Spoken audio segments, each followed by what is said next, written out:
Assalamualaikum warahmatullahi wabarakatuh. Kami dari kelompok 11 yang beranggotakan Eka Indriani dan Kofifah Sukma Anggraini akan mempresentasikan hasil kerja kelompok kami yang berjudul Masyarakat Ekonomi ASEAN. Nah, hal pertama yang akan kami bahas di sini adalah mengenai konsep MEA atau Masyarakat Ekonomi ASEAN. ASEAN Community merupakan wujud dari kerjasama intra-ASEAN dalam Declaration of ASEAN Concord 2 di Bali Oktober 2003. Masyarakat Ekonomi ASEAN atau MEA merupakan salah satu pilar dari perwujudan ASEAN Vision 2020 bersama-sama dengan ASEAN Security Community atau ASC dan ASEAN Socio-Cultural Community. Untuk membantu tercapainya integrasi ekonomi ASEAN melalui AEC, maka dibuatlah AEC Blueprint yang memuat 4 pilar utama, yaitu yang pertama, ASEAN sebagai pasar tunggal dan berbasis produksi tunggal yang didukung dengan elemen aliran bebas barang, jasa, investasi, tenaga kerja terdidik, dan aliran modal yang lebih bebas. Kemudian yang kedua, ASEAN sebagai kawasan dengan daya saing ekonomi tinggi, dengan elemen peraturan kompetensi, perlindungan konsumen, hak atas kekayaan intelektual, pengembangan infrastruktur, perpajakan, dan e-commerce. Kemudian yang ketiga adalah ASEAN sebagai kawasan dengan pengembangan ekonomi yang merata dengan elemen pengembangan usaha kecil dan menengah dan diprakarsai integrasi ASEAN untuk negara-negara Kamboja, Myanmar, Laos, dan Vietnam. Kemudian yang keempat adalah ASEAN sebagai kawasan yang terintegrasi secara penuh dengan perekonomian global dengan elemen pendekatan yang koheren dengan hubungan ekonomi di luar kawasan. Nah, bab yang kedua yang akan kami bahas di sini adalah mengenai sejarah pembentukan MEA.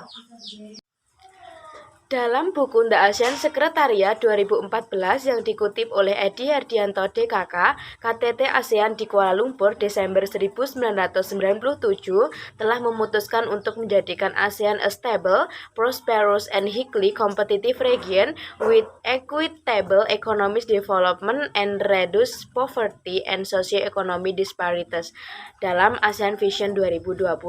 Visi ini menghendaki ASEAN sebagai kawasan stabil, makmur, dan sangat kompetitif dengan perkembangan ekonomi yang adil dan mengurangi kemiskinan dan kesenjangan sosial ekonomi.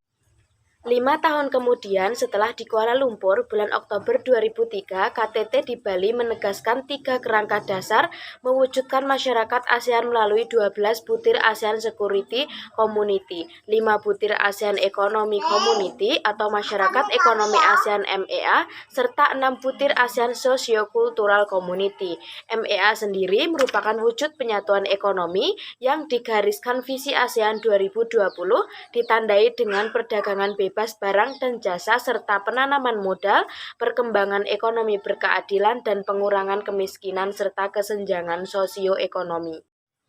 Kemudian pada hari Sabtu 21 November 2015 tepat sekitar jam 11 waktu setempat bertempat di Kuala Lumpur Convention Center, kesepakatan MEA ditandatangani oleh pemimpin negara-negara anggota Perhimpunan Bangsa-Bangsa di Asia Tenggara. Dalam pertemuan ini, delegasi Indonesia dipimpin oleh Presiden Joko Widodo yang sekaligus menandatangani Kuala Lumpur Declaration.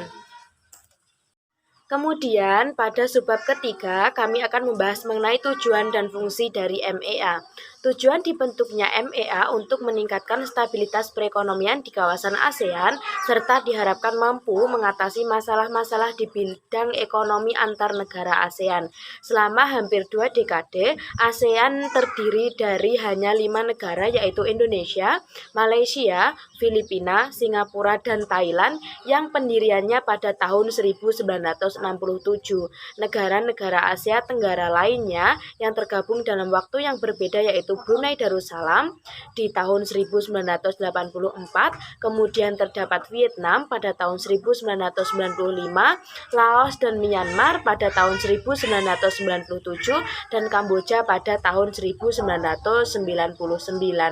Nah, dengan dimulainya MEA, maka setiap negara anggota ASEAN harus meleburkan batas teritori dalam sebuah pasar bebas. MEA akan menyatukan pasar setiap negara dengan kawasan menjadi pasar tunggal. Sebagai pasar tunggal, arus barang dan jasa yang bebas merupakan sebuah kemestian. Selain itu, negara dalam kawasan juga diharuskan membebaskan arus investasi modal dan tenaga terampil. Assalamualaikum warahmatullahi wabarakatuh. Saya akan melanjutkan penjelasan dari teman saya. Di sini saya akan menjelaskan bab yang pertama tentang tantangan dan hambatan masyarakat ekonomi ASEAN atau MEA. Masyarakat ekonomi ASEAN adalah sebuah kesepakatan yang harus mengintegrasikan pasar setiap negara ASEAN dan peleburan batas teoriti dalam sebuah pasar bebas yang dapat mendatangkan peluang maupun hambatan di masa depan, khususnya bagi bangsa Indonesia. MEA bagi Indonesia memiliki beberapa tantangan yang harus dihadapi, antara lain yang pertama adalah tantangan di bidang barang dan jasa. Bidang perdagangan barang maupun jasa dengan sistem MEA ini dapat mengakibatkan competition risk. Artinya, selain Indonesia melakukan ekspor, Indonesia juga menjadi sasaran negara lain melakukan impor, sehingga beragam barang dari luar dengan jumlah banyak dapat masuk ke Indonesia. Hal ini tentulah harus diwaspadai oleh Indonesia karena kualitas barang impor yang lebih bagus dapat menjadikan produk lokal kurang diminati. Efek lain yang lebih besar dapat mengakibatkan penurunan defisit neraca perdagangan. Oleh karena itu, tantangan bagi produsen lokal khususnya untuk dapat meningkatkan kualitas produk barang dan jasa agar tidak kalah saing dengan produk impor. Yang kedua adalah tantangan di bidang investasi. Indonesia memiliki resiko yang cukup besar karena dapat menimbulkan exploitation risk. Resiko besar yang dihadapi Indonesia pada bidang ini dikarenakan regulasi dan peraturan perundang-undangan tentang sumber daya alam dan pertambangan Indonesia kurang ketat. Hal inilah yang membuat perusahaan-perusahaan asing dapat mengelola sumber daya alam Indonesia yang melimpah ini tanpa hambatan dan dapat mendapatkan keuntungan penuh darinya. Padahal pemerintah memiliki kekuasaan penuh untuk mencegah adanya eksploitasi alam yang dilakukan perusahaan-perusahaan asing. Yang ketiga adalah tantangan di bidang ketenagakerjaan. Resiko yang besar kembali dihadapi oleh Indonesia dalam bidang ini dilihat dari produktivitas dan pendidikan Indonesia masih tertinggal jika dibandingkan dengan negara-negara tetangga seperti Singapura, Thailand, dan Malaysia. Kualitas SDM Indonesia yang masih tergolong rendah menyebabkannya sulit bersaing dengan SDM luar negeri. Selain itu, upah Indonesia yang rendah juga menyebabkan banyak tenaga kerja Indonesia lebih memilih bekerja di luar negeri dengan gaji yang lebih tinggi. Tantangan yang keempat yaitu tantangan di bidang UMKM. Usaha mikro kecil dan menengah atau UMKM menjadi salah satu sasaran dan fokus masyarakat ekonomi ASEAN dalam menciptakan stabilitas dan perkembangan ekonomi di wilayah regional ASEAN. UMKM Indonesia memiliki banyak tantangan yang harus dihadapi, terutama tentang kualitas barang yang dihasilkan. Kebanyakan kualitas produk UMKM di Indonesia belum memenuhi standar.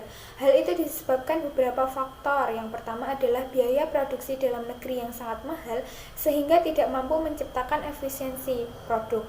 Yang kedua adalah kurangnya pengetahuan para pelaku usaha kecil menengah atau UMKM dalam menghasilkan barang ataupun jasa yang berkualitas. Kedua hal tersebut sangat berkaitan dan perlu segera mungkin diupayakan solusinya baik oleh pemerintah maupun pelaku usaha itu sendiri.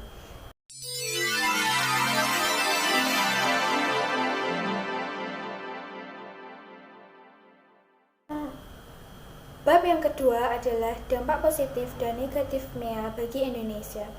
MEA terbentuk pada tahun 2016 setelah dilakukan KTT atau konferensi tingkat tinggi sebanyak 3 kali. Pemberlakuan MEA ini tentunya memberikan dampak bagi Indonesia, baik itu dampak negatif maupun dampak positif. MEA memberikan dampak positif bagi Indonesia antara lain, yang pertama ada pada aspek perdagangan. Kedatangan MEA membawa dampak positif bagi perdagangan Indonesia, yaitu segala hambatan perdagangan menjadi berkurang, bahkan tidak ada dengan diadakannya MEA. Indonesia dapat meningkatkan ekspornya. Hal tersebut berbanding lurus dengan peningkatan devisa negara. Yang kedua, dampak positif bagi aspek investasi. Aspek yang terkena dampak positif lain dari MEA ini adalah aspek investasi. MEA memberikan akses lebih mudah untuk para investor agar secara langsung dan tanpa hambatan dapat menjalankan investasinya di berbagai sektor, terutama sektor ekonomi.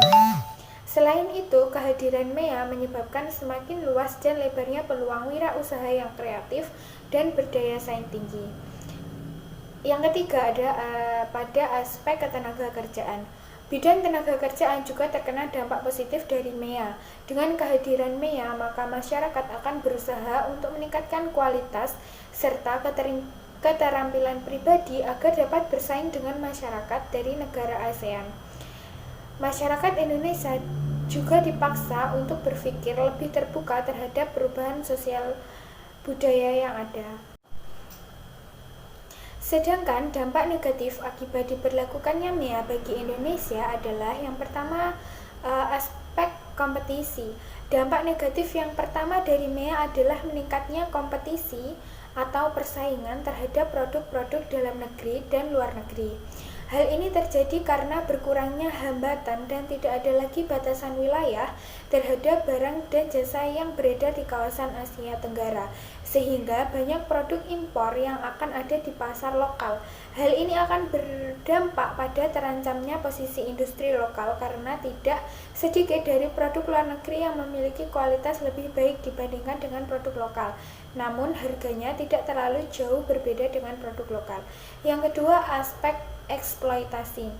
Masuknya investasi asing bagi tiap negara ini mempunyai dampak negatif, yaitu karena adanya suatu eksploitasi terhadap sumber daya alam maupun sumber daya manusia, terutama di Indonesia yang memiliki sumber daya alam melimpah namun tidak mampu diolah sendiri. Hal ini akan dieksploitasi oleh perusahaan asing yang ada. Yang ketiga adalah aspek ketenaga kerjaan. Selain membawa dampak positif, MEA juga berdampak negatif pada aspek ketenaga kerjaan ini karena peningkatan peluang kerja yang luas, tetapi kondisi ini memberikan dampak negatif di bidang ketenaga kerjaan seperti meningkatnya persaingan untuk mendapatkan pekerjaan, terutama di dalam negeri karena para pencari kerja bukan hanya bersaing dengan masyarakat lokal, tapi juga dengan masyarakat internasional, sehingga kualitas dan keterampilan yang dimiliki oleh setiap masyarakat Indonesia harus dapat bersaing dengan masyarakat luar.